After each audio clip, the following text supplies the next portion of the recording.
Hello, it's Lou Collins. Today I'm going to be working with one of the stamp sets. Well, there's actually two stamp sets in with Creative Stamping issue 114, but I'm going to be working with, I think, the cat one.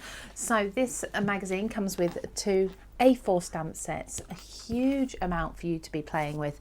It's all from Battersea, so obviously Battersea Cats and Dogs Homes. Now you've got one that's all focused on dogs, you've got cartoon elements in there, you've got what looks like hand-drawn portraits of dogs, you've got gift bags and baubles and all sorts, sentiments even, and then we've got the cat version as well, all with more different images on. So I'm going to use the cat one, as I say. I'm going to put that to the side. This is the magazine. Lots and lots of inspiration and projects in there that you can be playing with. Now I'm going to start with this bauble in here.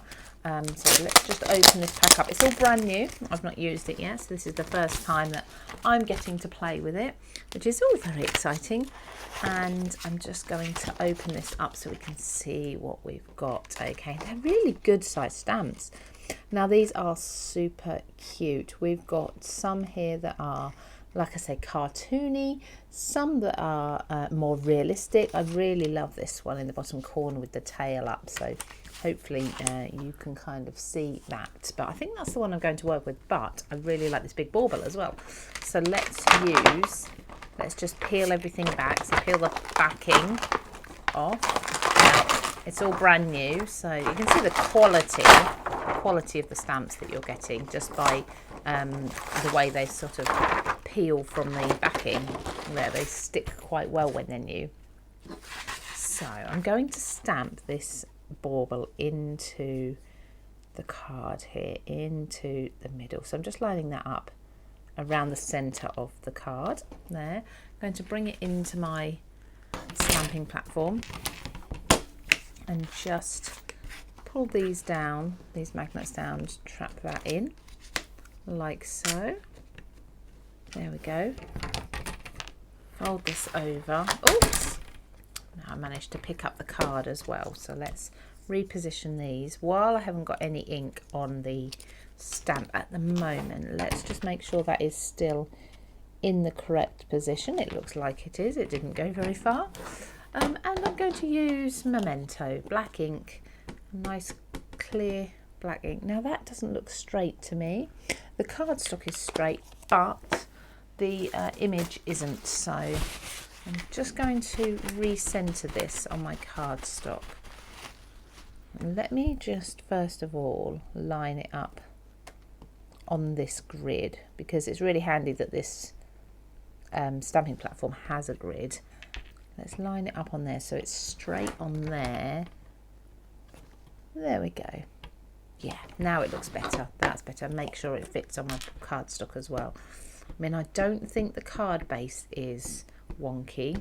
I think that will be me putting the stamp on. So let's do probably 2 impressions of this. I want to make sure that I've got this really nice clear image. We'll see if we need 2 in a moment. Do you know what? I don't think we do actually. I don't think we need 2 impressions of that, but I'm going to take this card out and I'm just going to re-impress this onto a scrap piece of card as well, because I want to make myself kind of a mask. So let's see, am I going to need, no, so I can just see that. That's all I need. I just needed a slight outline of that image. There we go. So taking this back off, don't need to really clean it off because I've just cleaned it off on the scrap paper. This to the side, and what I'm going to do now is take a craft knife. Now Craft Stash do some brilliant craft knives. They come with spare blades as well and the safety cap, and I just find these really useful and really comfortable to use. And what I'm going to do here is just cut around the inside of the bauble here. There we go, and a little bit more. I'm pressing quite hard because this is a really strong cardstock. You don't necessarily have to press as hard as this. If you're just doing it on something like copy paper, which is fine, you can do that. I've just used cardstock because it's what I had beside me as a scrap. But if you use copy paper, you don't have to press quite so hard. So make sure that's all releasing nicely, and a little bit across the top as well. And there we go, so put that to the side. So now I've got myself a mask that I can use just over there like so. Now the next thing I need is to add some colour. I'm going to add blue. I might add a little bit of grey. That's going to be the snow. Let me see. In fact, let's do the grey first. So I'm taking some copy paper. I'm just going to... Do I want to do the grey first? No, I think we'll do the blue. I'm changing my mind as I go. Let's take... What colour should we take? I feel like we would need a purple with this. That would be nice. Seedless Preserves is one that's a kind of pinky purpley colour. Not traditionally Christmas colours. Let's go with this. So I've laid this down. It's kind of like a little bit of snow on there. And I'm going to put the pinky purpley colour onto my paper. The mask is in place over the bauble. And then this scrap of paper is torn and placed over the bottom of the ball. So I've kind of got two lots of masking going on here. And I'm just going to blend that purple colour upwards. And then I'm going to take tumbled glass, which is a lovely light blue colour. I'm going to keep that in place and I'm going to blend down from the top. So I can make this a little bit darker. So stronger colour up here. Oops. Make sure that doesn't move. Let's put that back in place. You may want to tack this down with a little bit of low tack tape or a masking tape. Either or would work. So make sure I'm holding this firm. And go over the top. Now, once we get to near the purple, the line where the purple colour comes up to, we're going to want to be blending that in. This can take a little bit of time, but it's well worth spending the time doing it. I'm just going to gently work in circles and overlap that purple. And just really, with the excess that you've got mostly on your brush, just keep working round and round and round in circles until you're happy that you've got a really nice blend between the two colours. There we go. And lastly, just to give that some speckles, some snow, I'm going to spray water in my hands and just flick this over that ink.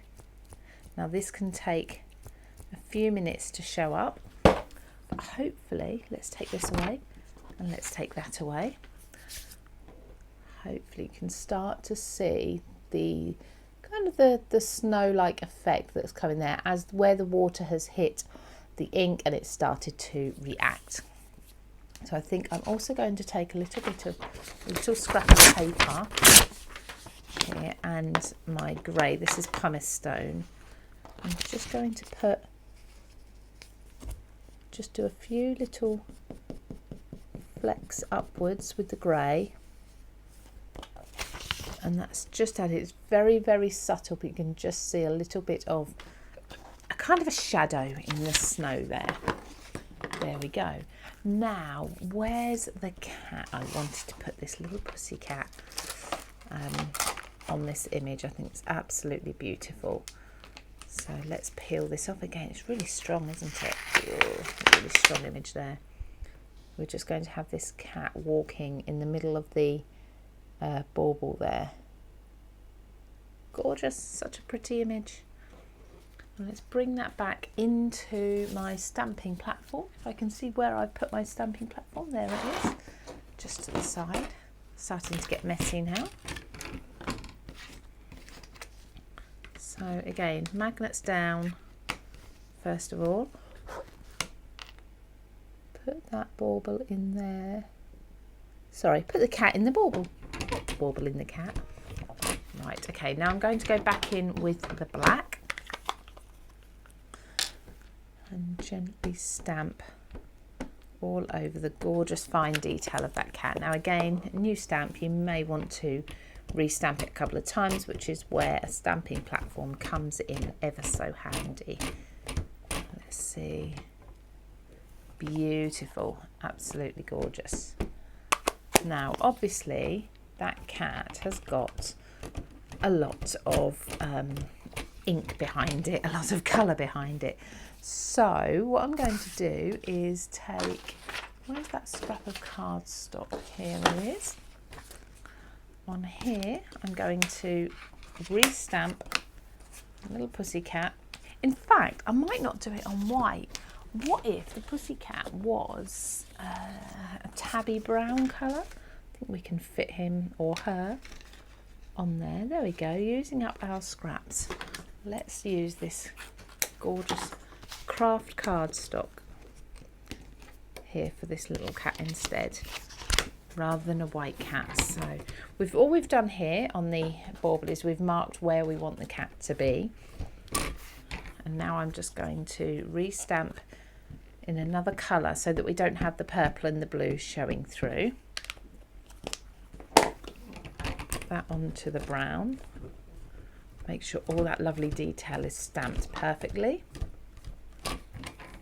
Yep, perfect. Okay, now before I do anything else with that, I just want to take a white gel pen, if I can find one within my stash. There's one. I'm just going to very carefully add little whites of eyes there. You can add more colour and such if you like. I really love to use pencil crayons. I've got here, I've got a brown, this is just a brown alcohol pen, so I can go in and I can add some shading to the inside of the ears there, where it would be a little bit darker, the base of the tail and upwards underneath the tail. Now bear in mind this alcohol pen is going to dry lighter, so I'm not worried about how dark it is at the moment. Under the neck there, anywhere where there would be some shading, so under the tummy, the backs of the legs. There we go, I think that's probably almost enough.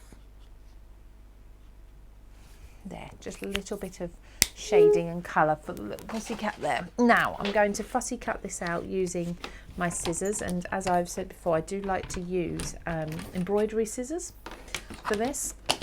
I've got Fiskars ones, there's lots of different ones on the market, but these are super sharp. They've got a lovely sharp point on the end, and they're great for getting in the detail. So I'm just going to go round these. You see how the whites of the eyes there really show up well. So just take your time to go around the image. It's actually quite a simple image.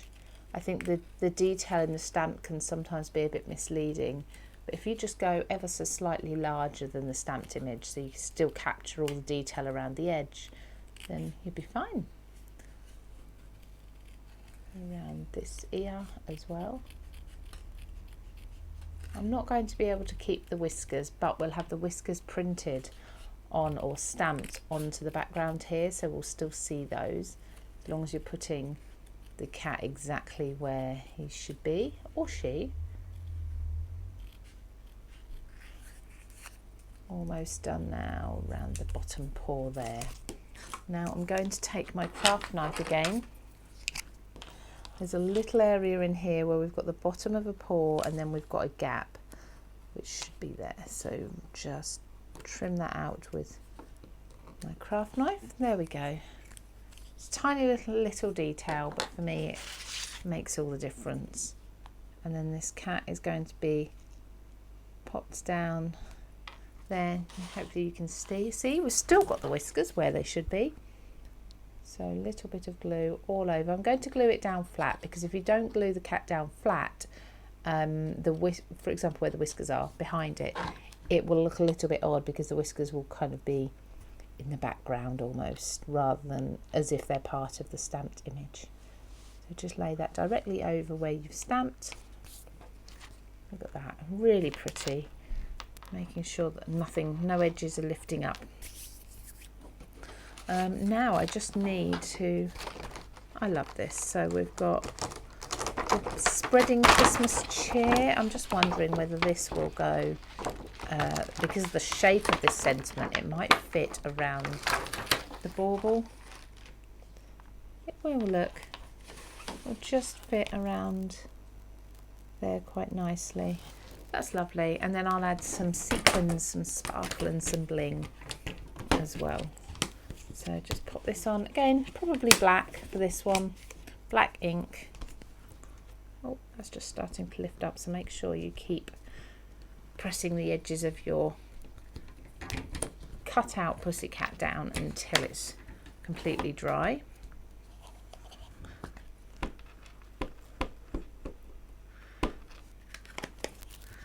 So fold this over. Now this has got some really solid pieces within the image, so I might need to re-stamp it. I think I'll do it once more, just more for this end, just because, like I say, it's solid pieces and ink tends to pool on most stamps, and that way you get little gaps. There we go, that's better. Okay, just to finish this off, I think I'm going to take one of my favourite items, and that is, this is for accents anyway, Tonic Nouveau crystals. Let's do some, in fact let's test it first, make sure it's not going to have any air in it. There's a little bit of air in it, let that run down. I'm going to do this inside here, and then I'm also going to add some coloured sequins too, and they're going to be outside of the bauble, just a couple. And there we go, lovely falling snow, really cute. Do you know what, actually I've changed my mind, because I like to do that a lot. I don't think I'm going to do the coloured sequins. I think for a contemporary card that's really simple, I think that's enough. Spreading Christmas cheer, and you've got the pussycat, you've got the masked background inside the bauble. Something you could do as well if you wanted to, would just, again with your craft knife, just cut down this outer edge here to cut away half, so that that bauble is kind of sticking out, giving it a shaped card look. That would be really fun as well. But there we go, so there's one quick and easy card that you could make using Creative Stamping issue 114. So along with the Battersea Dog's Home and Battersea Cat's Home stamps. You've got the two there, the dog ones and the cat ones, and then you've also got the magazine. So I hope you enjoyed this. Please do come along to the Craft World Inspiration Gallery and upload your makes for all to see. Share what you've been creating, and also go and find your own inspiration there too.